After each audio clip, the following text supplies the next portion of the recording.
नमस्कार, मी वंदना माझ्या चॅनलवर तुम्हा सर्वांचं खूप खूप स्वागत करत आहे। चॉकलेट फ्लेवरमध्ये आपण खूप सारे केक तयार करत असतो आणि झटपट ऑर्डर आली तर कोणतं डेकोरेशन करायचं हा प्रश्न तुम्हाला सुद्धा पडत असेल तर व्हिडिओ पूर्ण बघा। इथे आपण हा केक चॉकलेट क्रीमने कव्हर करून घेतलेला आहे।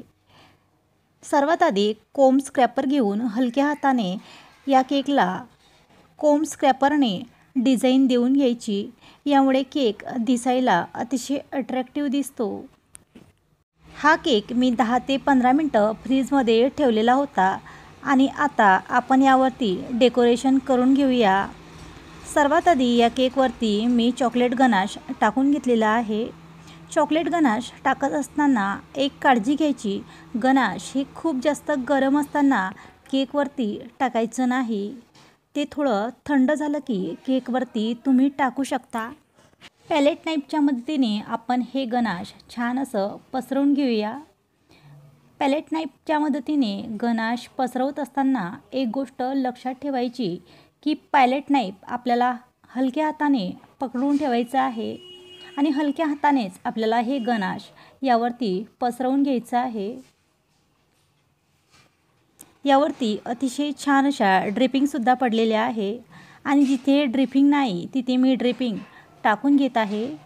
बघा, अशा पद्धतीने किंवा याऐवजी तुम्ही चम्मचचा वापरसुद्धा करू शकता, यामुळे सुद्धा अतिशय छान अशा ड्रिपिंग या केकला पडतात। चॉकलेट क्रीम कशी बनवायची? व्हिपिंग क्रीम फेटल्यानंतर त्यामध्ये चॉकलेट गनाश मिक्स करून छान असं फेटून घ्यायचं। तयार झालेली क्रीम त्याला चॉकलेट क्रीम किंवा डच क्रीम असं सुद्धा म्हणतात। हीच क्रीम टाकून हा केक मी सर्वात आधी कव्हर करून घेतलेला आहे, यामुळे केक चवीला अतिशय अप्रतिम लागतो। छान अशी ड्रिपिंग टाकून झालेली आहे आणि एक स्टारचं नोझल टाकून मी अशा पद्धतीने डिझाईन करून घेत आहे। अतिशय सोपी आणि साधी डिझाईन आहे। अर्धा यस प्रमाणे इथे आपल्याला हात फिरवून घ्यायचा आहे। बघू शकता, अशा पद्धतीने आपण या केकला वरच्या साईडने बॉर्डर देऊन घेतलेली आहे।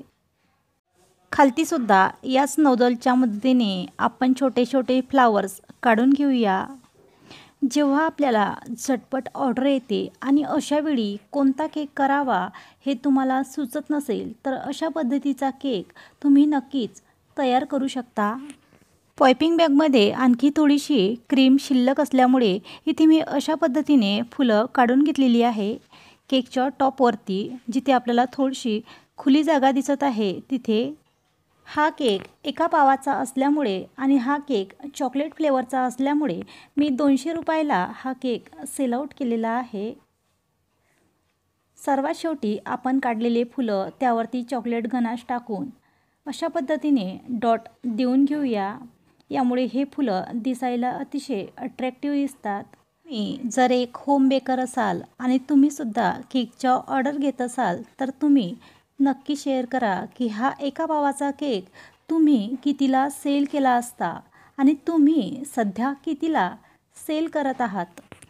अतिशय छोटासा व्हिडिओ तुम्हाला नक्कीच छान वाटला असेल तर लाईक करा, शेअर करा आणि आपल्या चॅनलला सबस्क्राईब करून ठेवा। पुन्हा भेटू अशाच एखाद्या छानशा व्हिडिओसोबत।